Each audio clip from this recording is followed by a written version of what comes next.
Alors, mon titre va s'afficher juste derrière moi. Voilà. Vous savez qu'on est dans cette thématique ce soir et pendant ces 3 jours de jeûne et prière, des temps de rafraîchissement spirituel. C'est bien précisé, spirituel. Et ce qui est venu sur mon cœur, c'est de parler de la prière rafraîchissante. C'est vrai, c'est des temps de jeûne et de prière.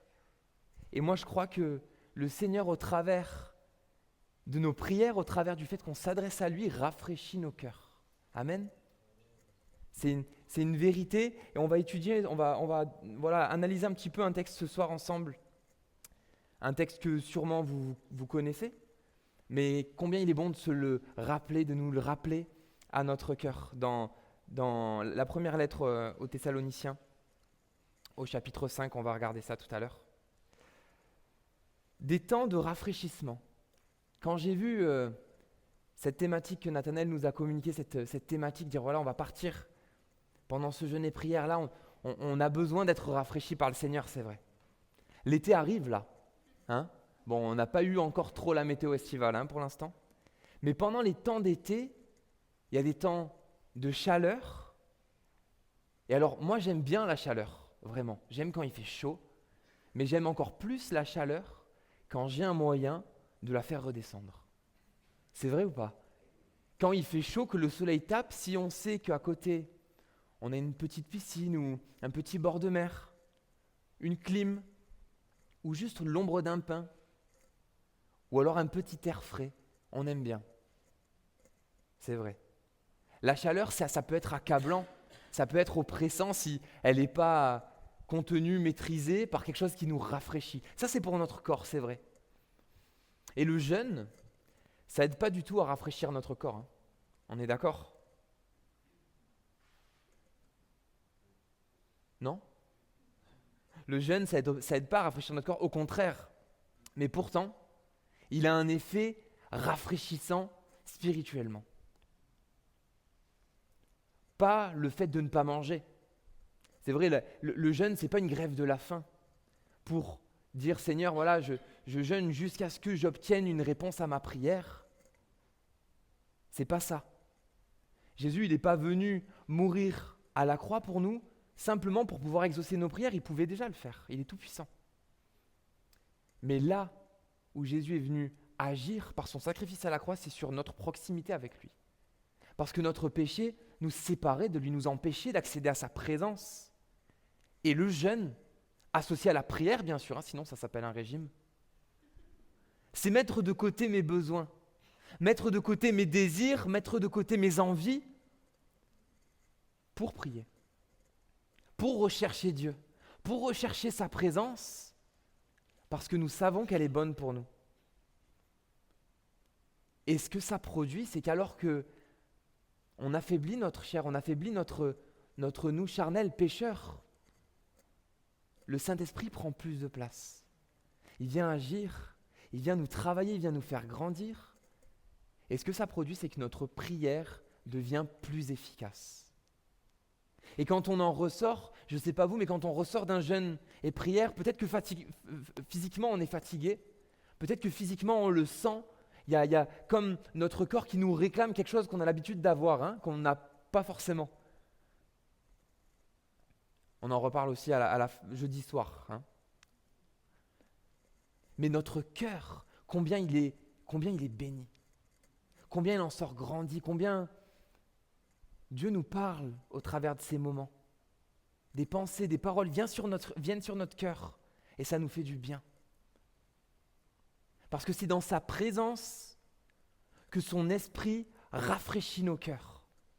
Ce n'est pas l'œuvre de la prière, si vous me permettez l'expression.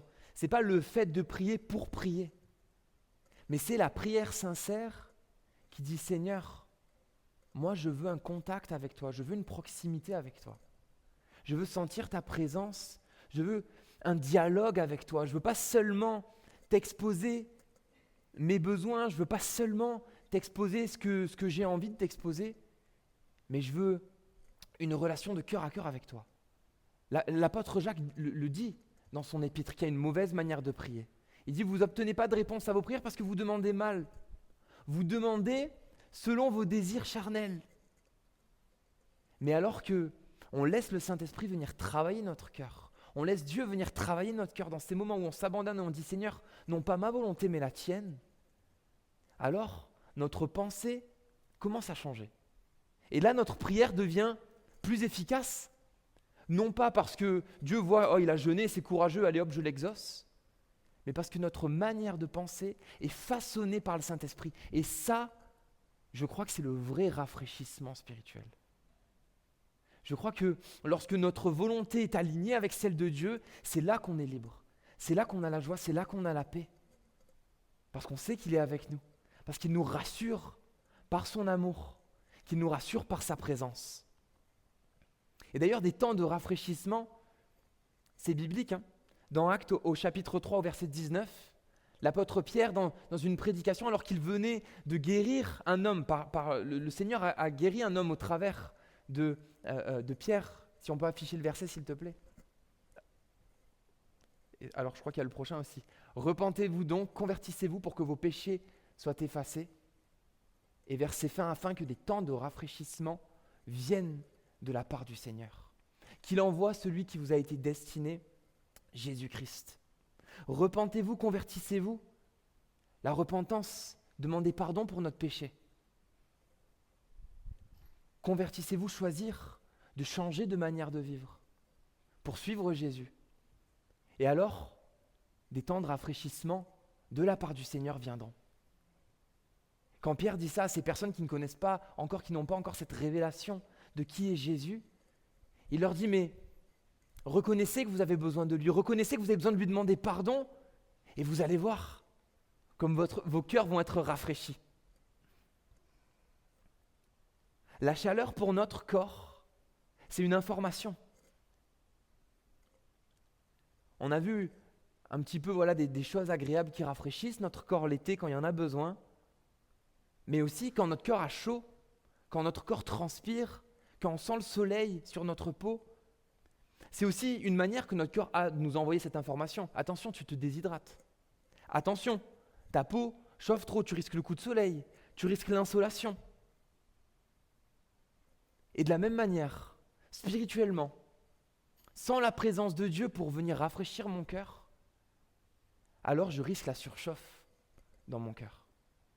Je ne peux pas tenir spirituellement, je ne peux pas avoir la vie spirituellement si ce n'est pas le Seigneur qui me la donne. Alors, dans ce texte qu'on va voir ensemble, le Seigneur a prévu des choses.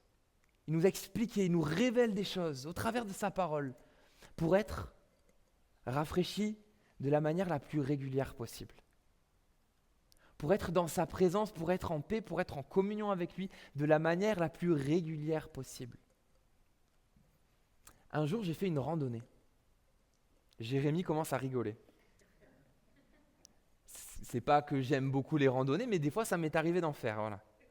Et pour être sûr de gérer au maximum mon hydratation pendant cette randonnée en plein été, je me suis équipé d'un outil très intéressant, le Camelback.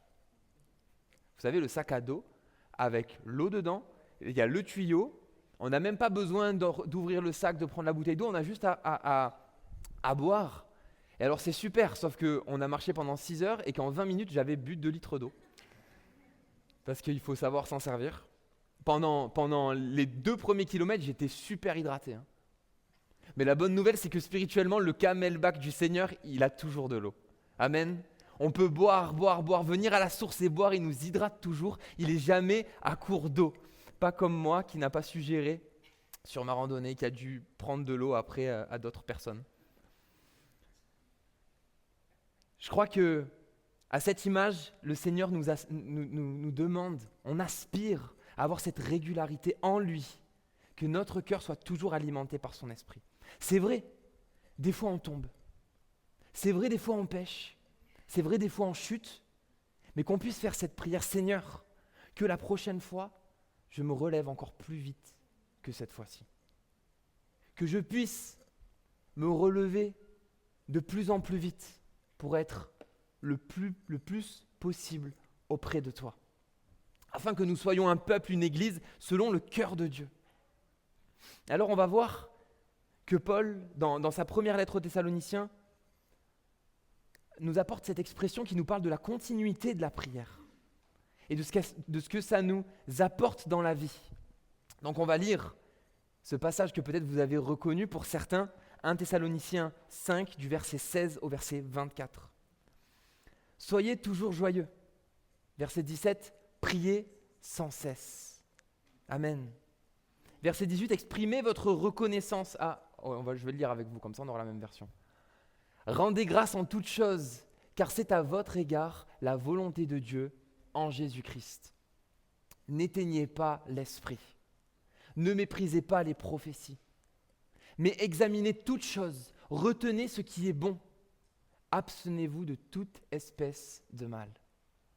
Que le Dieu de paix vous sanctifie lui-même tout entier, et que tout votre être, l'esprit, l'âme et le corps, soit conservé irrépréhensible lors de l'avènement de notre Seigneur Jésus-Christ. Celui qui vous a appelé est fidèle et c'est lui qui le fera.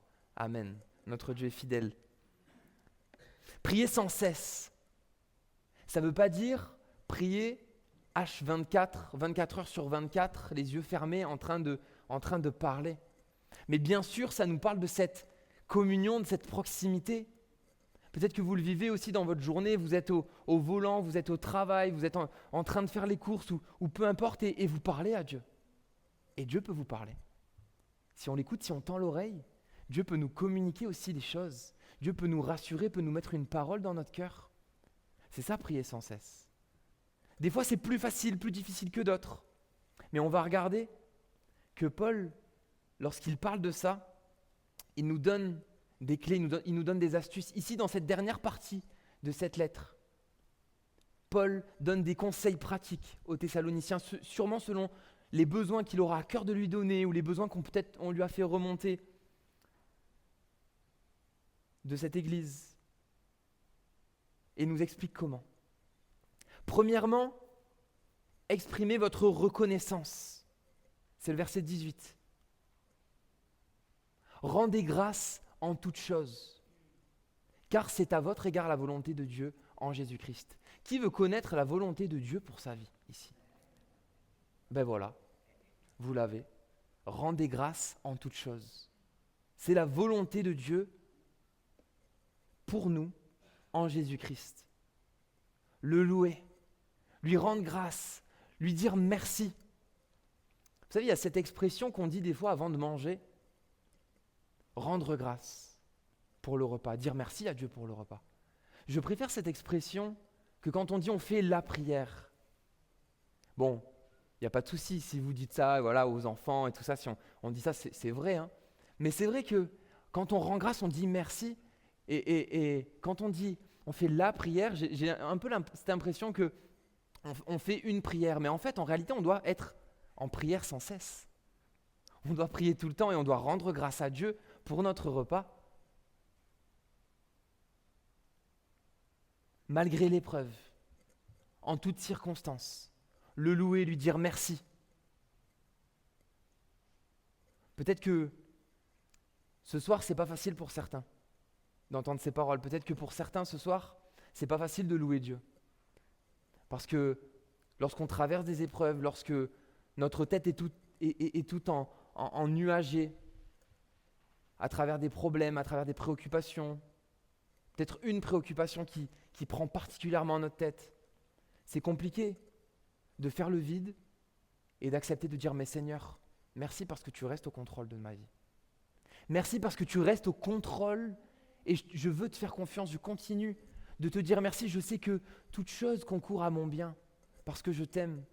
Je sais que tu t'occupes de moi, je sais que tu prends soin de moi. » Job au chapitre 1 au verset 21 dira « C'est nu que je suis sorti du ventre de ma mère, et c'est nu que je retournerai dans le sein de la terre. L'Éternel a donné et l'Éternel a ôté, que le nom de l'Éternel soit béni. » Alors que cet homme, Job, fidèle, intègre, venait de perdre tous ses biens et pratiquement toute sa famille, prononcera ces paroles et dira « Éternel, tu as donné, Éternel, tu as repris, mais malgré tout, je dirai que ton nom soit béni. » Amen. Quelle inspiration d'entendre ces paroles On dit Seigneur, peu importe la situation, je ne veux pas attendre que ma situation bouge pour te louer. Je ne veux pas attendre l'exaucement pour te louer. La louange est un dû à Dieu. Il en est digne. Il nous a sauvés, il a tout accompli à la croix pour nous. Et en son temps, je le crois, mon frère, ma soeur, il s'occupera de nous. Il s'occupera de ta situation. Il s'occupera de ta détresse. Il s'occupera de tes besoins. Mais prends cette victoire, premièrement. Loue ton Dieu. Dans ces moments qu'on a de chant à l'église, dans ta voiture, lorsque tu choisis méticuleusement la musique que tu vas écouter, proclame la grandeur de Dieu. Proclame la victoire de Jésus sur la mort et sur tes combats. Cette capacité-là, elle n'est pas humaine, mes amis. C'est l'œuvre du Saint-Esprit en nous. Cette paix surnaturelle que parfois on a alors qu'on est en train de traverser la vallée de l'ombre et de la mort et de la peur et de toutes sortes de vallées, cette paix n'est pas le fruit du cœur de l'homme. Mais c'est l'action du Saint-Esprit. C'est vrai, il n'y a que lui qui peut faire ça. Il n'y a que le Saint-Esprit au travers duquel Dieu agit aujourd'hui qu'on peut louer Dieu en toutes circonstances. Qu'on peut oublier l'espace d'un instant ce qui nous préoccupe pour fixer nos regards, nos yeux vers Christ et proclamer sa grandeur, le proclamer combien tu es grand. Je chanterai combien tu es grand. Et alors, c'est parce que c'est l'œuvre de l'Esprit que Paul dira au verset 19, « N'éteignez pas l'Esprit ». Et il poursuit, « Ne méprisez pas les prophéties, mais examinez tout et retenez ce qui est bon. » Examinez toutes choses et retenez ce qui est bon. C'est parce que on ne peut pas vivre cette vie de victoire dans la louange, avoir la paix du Seigneur si on éteint l'Esprit, si on éteint le Saint-Esprit. Il poursuit avec ça, il utilise un petit peu ce champ lexical, éteindre, ce champ lexical du feu, comme si le Saint-Esprit était un feu qui brûlait en nous. Et le feu, ça s'entretient. Le feu, si je ne mets pas de bois, il s'éteint. Le feu, si je ne fais pas attention, un coup de vent un peu trop fort, il s'éteint. Le feu, ça s'entretient, ça s'attise. J'ai besoin de l'alimenter par la parole de Dieu. J'ai besoin de l'alimenter par le fait que mon esprit est ouvert à lui. De dire, Seigneur, je veux que tu œuvres dans mon cœur. Je veux que tu agisses en moi par ton esprit. Je crois que tu travailles.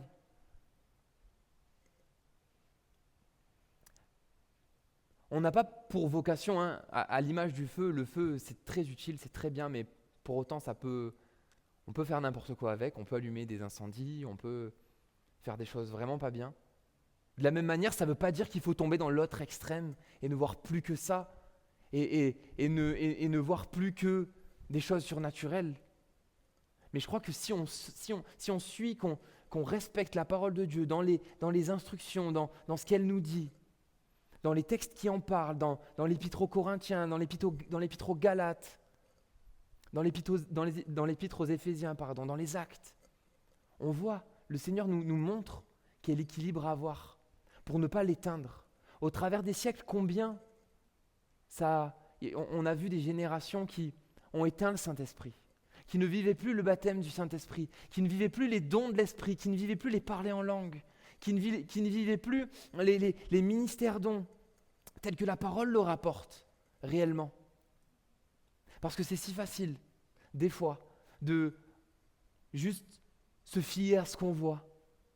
C'est si facile juste des fois de rester intellectuel dans les choses juste qu'on peut voir, qu'on peut maîtriser, sans laisser la place au Seigneur, sans laisser la place qui lui est due au Saint-Esprit. Il est en nous, mes frères et sœurs. Il veut agir en nous dès lors qu'on a accepté Jésus-Christ comme notre Sauveur et notre Seigneur. Il est dans notre cœur. Et c'est au travers de lui que le Seigneur nous amène plus loin et nous amène de progrès en progrès. On a besoin de rappeler à notre cœur qu'il est une personne, qu'il peut me parler, qu'il peut être attristé et qu'il veut me le communiquer. On a besoin, c'est vrai, d'être au clair avec les dons de l'esprit. Paul en parle. Ne méprisez pas les prophéties. Peut-être que dans cette église de Thessalonique ici, certaines personnes doutaient des paroles prophétiques qu'ils entendaient pendant peut-être leur rassemblement ou en dehors. Parfois des paroles inspirées du Saint-Esprit qui viennent révéler peut-être quelque chose qui se passera dans le futur ou quelque chose sur la vie de quelqu'un. Et ces personnes peut-être remettaient en question et le Seigneur leur dit « Mais ne méprisez pas ça. Le Saint-Esprit veut vous parler au travers de ça. » Vous savez, un jour, j'ai fait une expérience qui m'a sérieusement remis les pendules à l'heure concernant ça.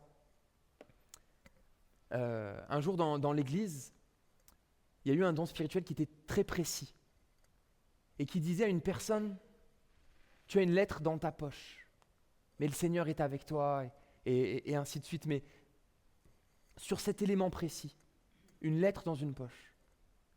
Et moi, avec mon bon côté humain, je me dis, bon, c'est un peu précis quand même. Peut-être que Seigneur, c'est une image pour parler d'un SMS. Peut-être que Seigneur, c'est une image pour parler d'un email. Ou juste de quelqu'un qui a parlé. Et là, alors que je lève la tête, je vois une personne faire du coude à une autre et sortir de sa poche une lettre. Et dire c'est cette lettre-là dont le don parle. Combien je me suis senti repris de diminuer la puissance que Dieu a de parler avec précision. Combien je me suis senti petit face à la grandeur de la puissance de Dieu et sa capacité à nous communiquer des informations, sa capacité à révéler des choses que personne ne sait, mais que lui sait. Pas pour montrer sa puissance, mais pour édifier, pour restaurer, pour bénir, pour guérir et pour montrer qu'il est avec nous. Alléluia. Alors, c'est pour ça qu'on ne doit pas mépriser les prophéties.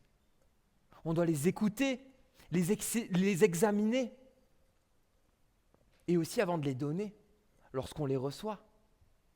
Il n'y a pas marqué « ne méprisez pas les prophéties que vous entendez ».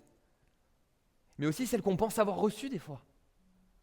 Des fois, le Seigneur peut nous mettre à cœur une parole, mais qu'on puisse examiner aussi cette parole qu'on va dire, avant de la dire à quelqu'un ou avant de la donner à l'assemblée. Seigneur, je veux que ce soit vraiment de toi. Je ne veux pas que ce soit une parole humaine, ça ne servirait tellement à rien. Ça ne porterait tellement pas de fruits si ça vient de mon cœur. Mais moi, je veux que ce soit toi qui parles. Alors viens éprouver, viens confirmer, viens me montrer d'une manière ou d'une autre, tu sais faire, Seigneur. Mais que tu puisses être libre de parler à ton peuple, pour l'édification de ton corps, pour l'édification de ton Église. C'est ça le plus important, c'est ça qui compte. Examinez tout et retenez ce qui est bon. Des fois, on retient que ce qui n'est pas bon. Des fois, on retient que la part humaine. Ou des fois, avec nos filtres humains et notre intelligence, on vient limiter l'œuvre du Saint-Esprit au travers des dons spirituels. On vient mettre en doute ou regarder à la personne qui donne, qui apporte. Mais c'est Dieu qui donne. Il est souverain. Et il dispense ses dons comme bon lui semble, comme il sait être bon.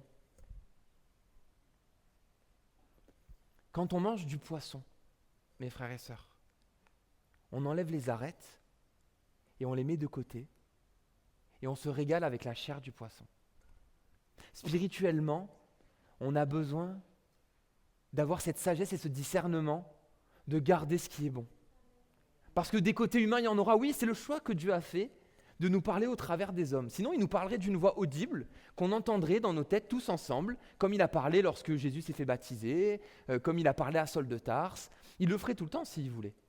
Mais non, il a choisi jusqu'au bout de nous déléguer cette tâche de faire avancer son royaume et de faire édifier son épouse, l'Église, son corps que nous sommes.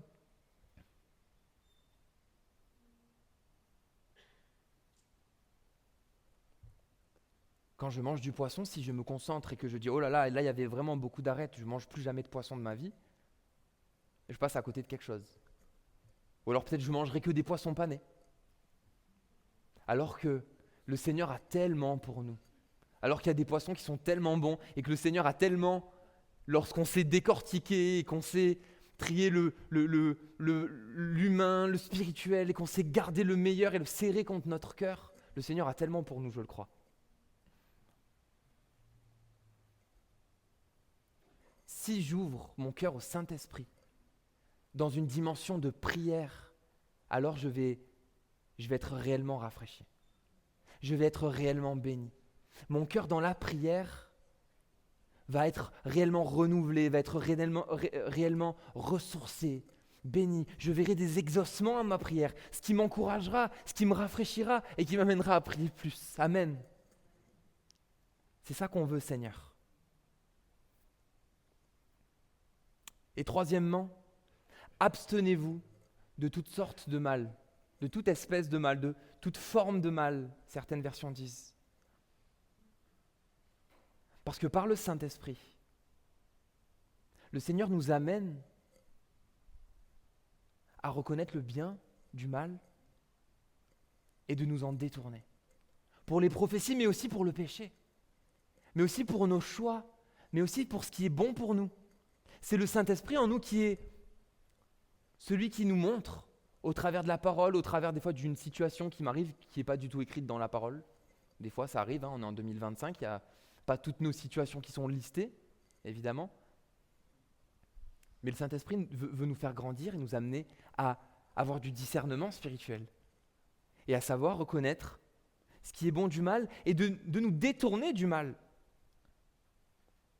Ici, Paul rappelle que le choix de nous éloigner du péché, il nous appartient. D'ailleurs, Jésus le dira dans l'Évangile, « Si ton œil est pour toi une occasion de chute, arrache-le, jette-le loin de toi.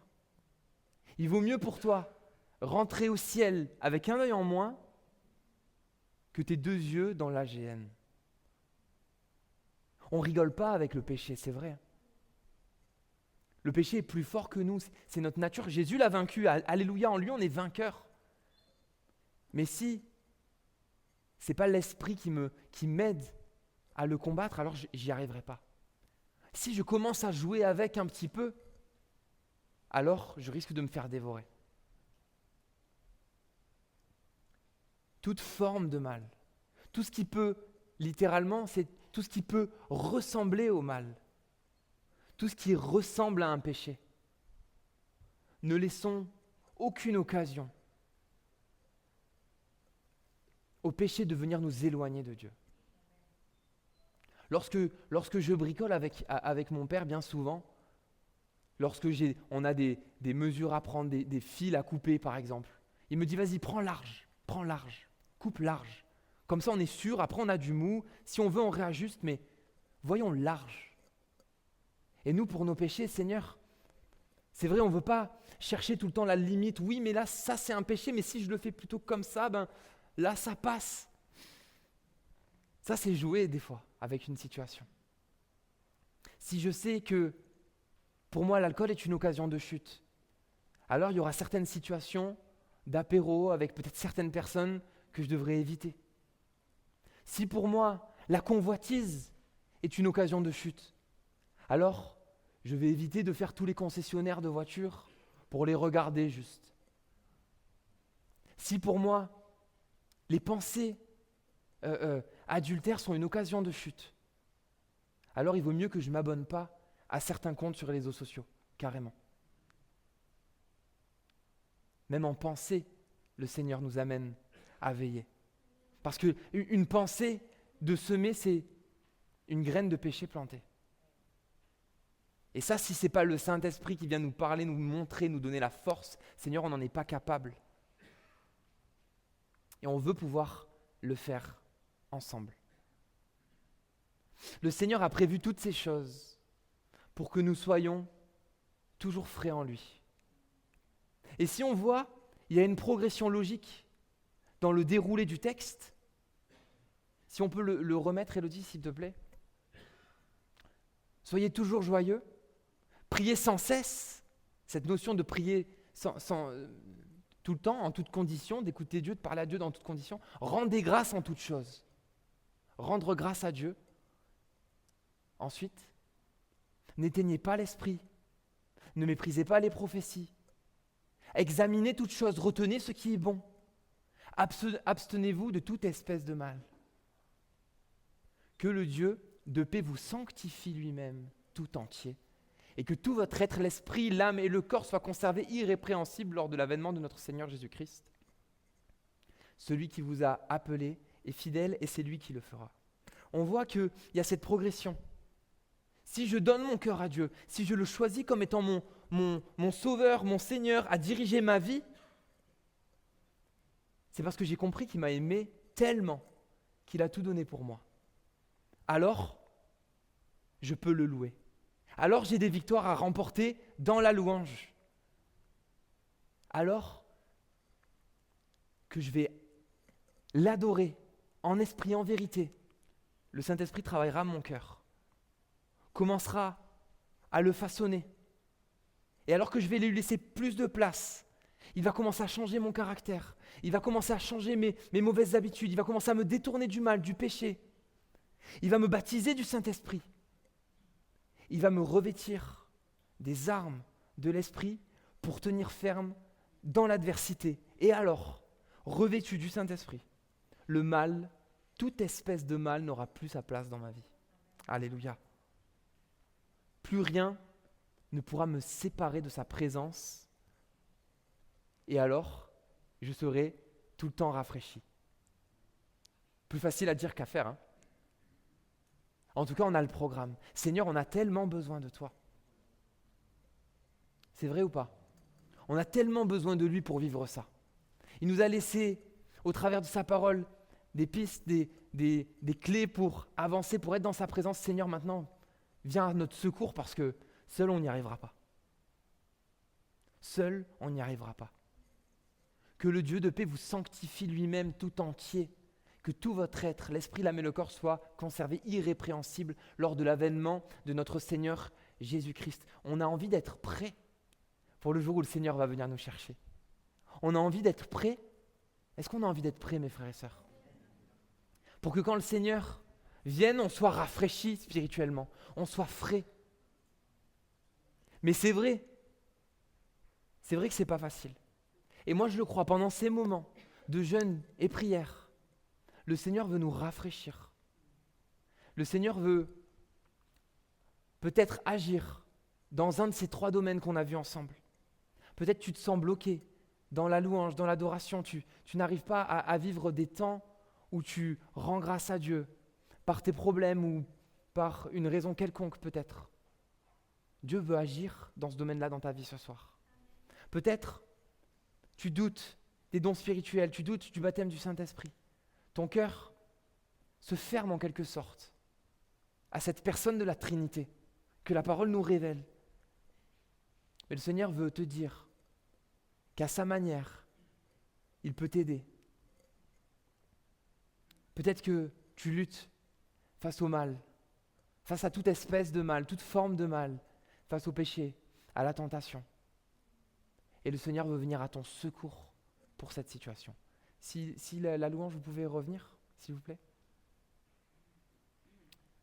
Je crois que dans ces moments, on a des victoires à remporter. Je crois que dans ces moments, le Seigneur veut faire une œuvre de rafraîchissement. Amen.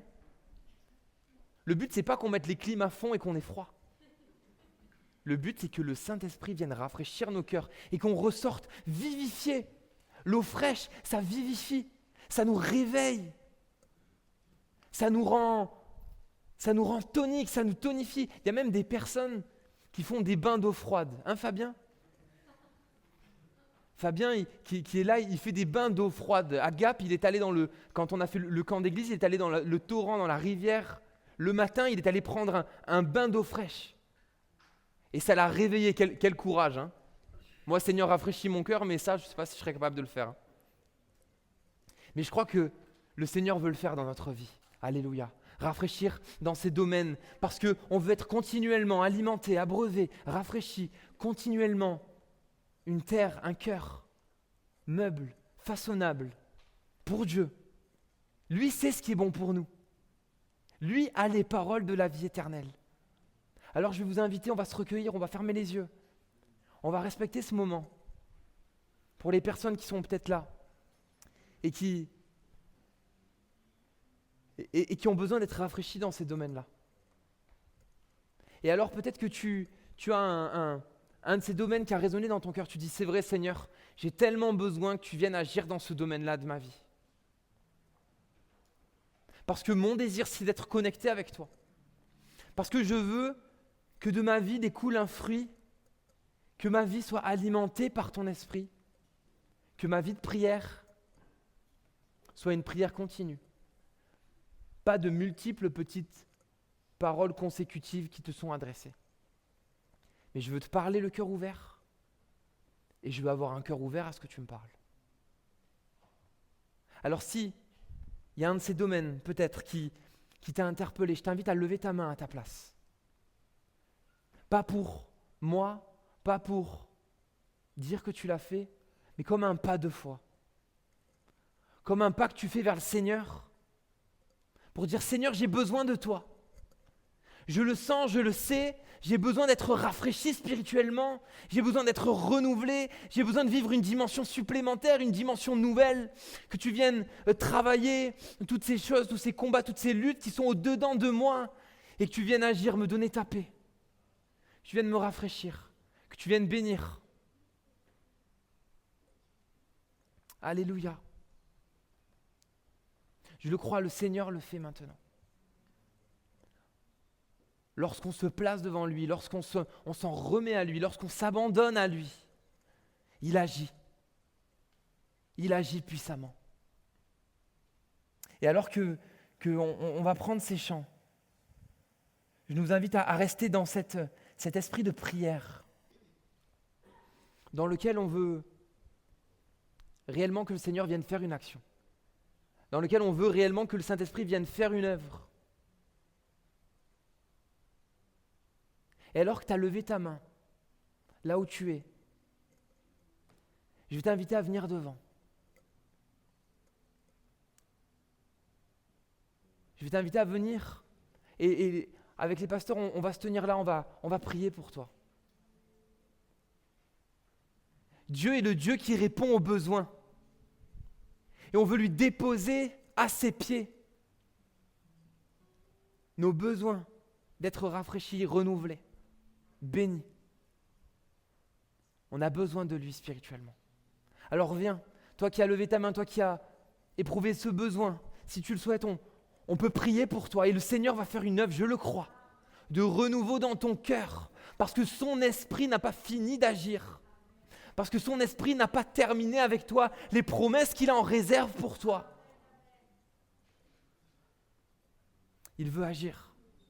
Il veut te rafraîchir. Il veut te bénir. Il veut t'amener dans une dimension nouvelle, supplémentaire. T'amener plus loin, plus profond, pour que tes racines aillent chercher la terre fraîche, humide, du Saint-Esprit, de sa parole. Alléluia. Alors approche-toi, maintenant on n'attend plus. Viens, on va prier pour toi et le Seigneur va agir. Je le crois. Alléluia. Alléluia. Et vous peut-être qui restez à votre place, vous qui êtes là et qui ne sentez pas le besoin de vous lever, j'aimerais vous dire que ce n'est pas pour autant qu'on doit être spectateur, mais qu'on doit être profondément acteur de ces moments. Qu'on doit être profondément acteur dans la prière, dans ces moments. Prends la victoire dans la louange, alors que Sandrine va nous conduire dans les chants. Élève le nom de Jésus, élève ta voix vers lui, loue-le, prie-le, intercède pour les personnes qui sont levées, pour les besoins de ta vie, dépose-lui tes fardeaux, connecte ton cœur avec le sien. La fraîcheur du Saint-Esprit, la fraîcheur de l'eau de Jésus se trouve ici, dans sa présence. Alléluia.